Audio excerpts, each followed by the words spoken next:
আসসালামু আলাইকুম। আজ বুধবার 14 আগস্ট 2024, 30 শ্রাবণ 1431। আপনারা দেখছেন রাতের অনলাইন আপডেট খবর।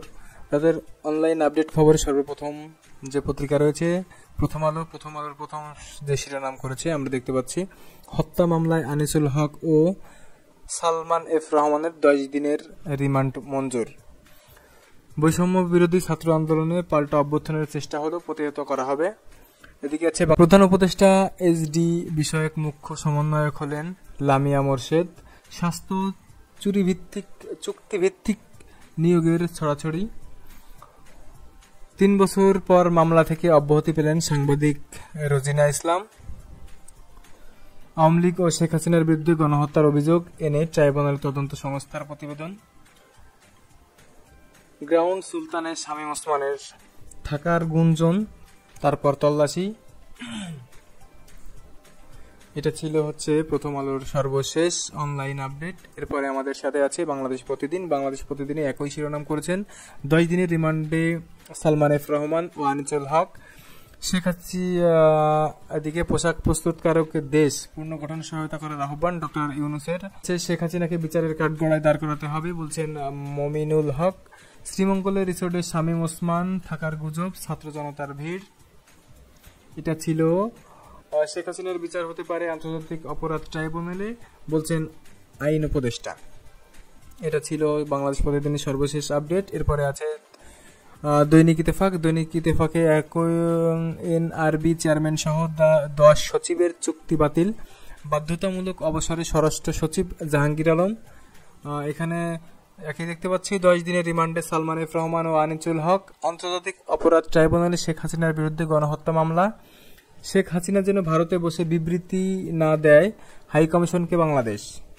12 দেশের মুদ্রা নিয়ে সালমান এফ রহমান ও 2 দেশের মুদ্রা নিয়ে পালাচ্ছিলেন আনিসুল হক। 90 দিনের মধ্যে বাংলাদেশের নির্বাচন নিশ্চিত করবে ভারত, আশা জয়ের। শীঘ্রই বাংলাদেশে আসছে জাতিসংঘ তদন্ত দল। অর্থ পাচারকারীরা শান্তিতে ঘুমাতে পারবে না বলছেন বাংলাদেশ গভর্নর। সিএমএম আদালত আনিসুল হক ও সালমান এফ রহমানের দিকে ডিম নিক্ষেপ। সালমান এফ রহমান আনিসুল হকের 10 দিনের রিমান্ড চেয়ে আবেদন। এটা ছিল দৈনিক ইত্তেফাকের সর্বশেষ আপডেট। এরপরে আমাদের সাথে আছে কালের কণ্ঠ। কালের কণ্ঠ যে শিরোনামটা করেছে, শিক্ষার্থী আন্দোলনের হত্যার তদন্ত শীঘ্রই শুরু করবে জাতিসংঘ। এরপরে আছে শেখ হাসিনাকে ফিরিয়ে আনার ব্যাপারে যা বললেন স্বরাষ্ট্র উপদেষ্টা।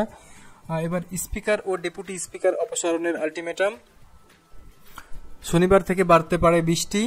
আরাফাতের লুকিয়ে থাকা নিয়ে যা জানালো ফরাসি দূতাবাস। ফ্যাসিবাদ শক্তি মোদির ঘরে বসে বিশৃঙ্খলা সৃষ্টির চেষ্টা করছে বলছেন মমিনুল হক। এসডিজি বিষয়ক মুখ্য সমন্বয়ক হলেন লামিয়া মোরশেদ। দুর্নীতির বিরুদ্ধে জিরো টলারেন্স নীতি ঘোষণা। পাকিস্তানে স্বাধীনতা দিবস উদযাপনে ফাঁকা গলিতে শিশুর মৃত্যু। এটা ছিল। এরপরে আছে যারা পিটিছে তারা আমাকে টার্গেট করে এসেছে, রোকেয়া প্রাচী 10 দিনের রিমান্ডে সালমান এফ রহমান ও আনিসুল হক। এটা ছিল কালের কণ্ঠের সর্বশেষ আপডেট। এরপরে আছে নয়াদিগন্ত। নয়াদিগন্ত যেটা বড় করে সংবাদ করেছে, আন্দোলনে হত্যাকারী তদন্ত করবে জাতিসংঘ দল। ভারতের হাসপাতালগুলোতে রাতের বেলায় কতটা নিরাপদ। অর্থনীতি পুনর্গঠনে পোশাক শিল্প এগিয়ে আসার আহ্বান ডক্টর ইউনূসের। ইহুদিদের ষড়যন্ত্র ভণ্ডুল, প্রাইমারিতে জিতলেন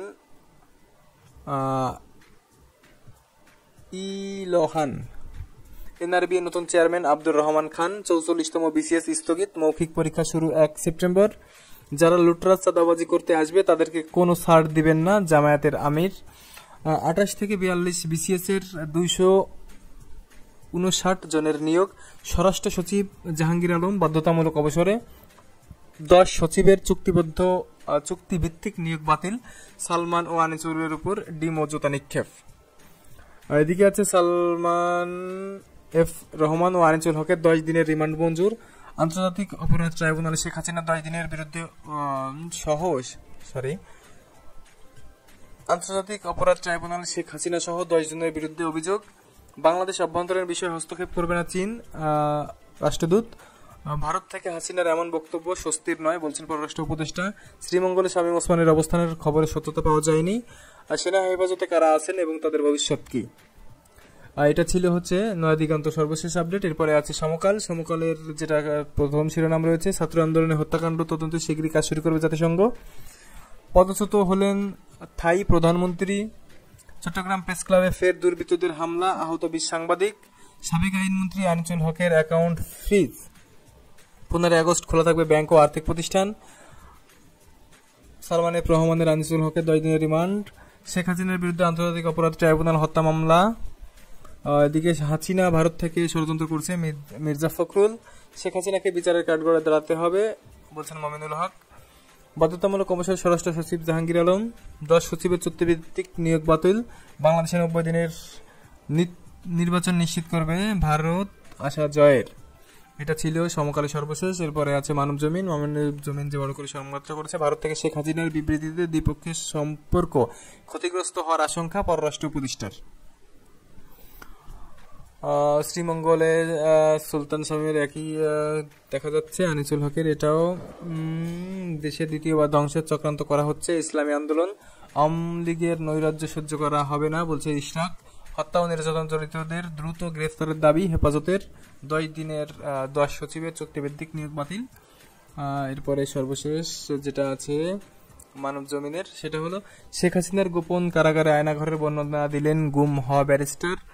হাসিনার রাজনৈতিক প্রতিহিংসার শিকার হয়েছিলেন ডক্টর ইউনূস। জুলাই গণহত্যার বিচার আন্তর্জাতিক অপরাধ ট্রাইব্যুনালে।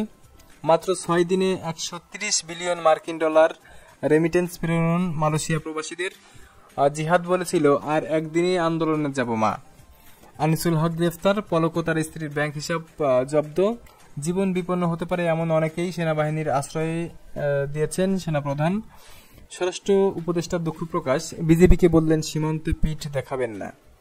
পুলিশে বড় রদবদল, বাড়ি পোড়ানো নিয়ে ছেলের বক্তব্যকে গুজব বললেন বাবা। বিতর্কিত এক চিঠির জন্য বরখাস্ত ধর্ম মন্ত্রণালয়ের সিনিয়র সহকারী সচিব। এটা ছিল হচ্ছে মানব জমিনের সর্বশেষ আপডেট। এরপরে আছে জনকণ্ঠ। দৈনিক জনকণ্ঠের যে বড় শিরোনাম করেছে, আনিসুল হক ও সালমান এফ রহমানের 10 দিনের রিমান্ড।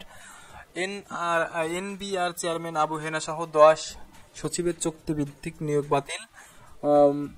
মুক্তিযোদ্ধাদের তালিকা সংস্কার করা হবে, মুক্তিযুদ্ধ বিষয়ক উপদেষ্টা। এদিকে 15 আগস্টে খোলা থাকবে ব্যাংক ও আর্থিক প্রতিষ্ঠান। আন্তনগর ট্রেন চলাচলের বিষয়ে সিদ্ধান্ত নতুন। শামীম ওসমানকে ধরতে গ্রাউন্ড সুলতান ঘেরাও। বিটিআরসির চেয়ারম্যানের পদত্যাগ। স্বরাষ্ট্র সচিব জাহাঙ্গীর আলমকে বাধ্যতামূলক অবসর। হাসপাতাল থেকে ভুয়া নার্স অপসারণ 24 ঘন্টার আলটিমেটাম। মাত্র 10 দিন সময় বেঁধে দিয়ে বিভাগের কর্মকর্তাদের যে নির্দেশ দিলেন আসিফ। 71 টেলিভিশন থেকে চাকরি হারালেন শাকিল আহমেদ ও ফারজানা রূপা। গণহত্যা ট্রাইব্যুনালে শেখ হাসিনার বিরুদ্ধে মানবতা বিরোধী অপরাধ। এটা ছিল দৈনিক জনকণ্ঠের সর্বশেষ। এবং আমাদের কাছে যেটা আছে সর্বশেষ, যাই দিনের বড় করে একই সংবাদ করেছেন সালমান এফ রহমান ও আনিসুল হকের 10 দিনের রিমান্ড। এনআরবির নতুন চেয়ারম্যান আব্দুর রহমান খান। এদিকে আছে মূল্যস্ফীতি কমিয়ে আনার প্রথম কাজ নতুন গভর্নর। কোটা আন্দোলন, গুলিবিদ্ধ কলেজ ছাত্রের চিকিৎসায় অর্থ সংকট। চাকরি পেলেন ছাত্র আন্দোলনের শহীদ ইসমামের ভাই। শেখ হাসিনার বিচার দাবিতে গোপালগঞ্জে বিক্ষোভ। এনআরবি চেয়ারম্যান সহ 10 সচিবের চুক্তিভিত্তিক নিয়োগ বাতিল। জননিরাপত্তা সচিব জাহাঙ্গীর আলমকে বাধ্যতামূলক অবসর। এদিকে আছে ভারত থেকে শেখ হাসিনার বিবৃতি স্বস্তির নয় বলছেন তৌহিদ হোসেন। টাকা পাচারকারীদের স্বস্তিতে ঘুমাতে দেব না বলছেন বাংলাদেশের নতুন গভর্নর। বাংলাদেশের অভ্যন্তরীণ বিষয়ে মাথা ঘামাবো না চীন রাষ্ট্রদূত। আন্তর্জাতিক অপরাধ ট্রাইব্যুনালে শেখ হাসিনার 10 জনের বিরুদ্ধে অভিযোগ। এটা ছিল আমাদের সর্বশেষ রাতের অনলাইন আপডেট।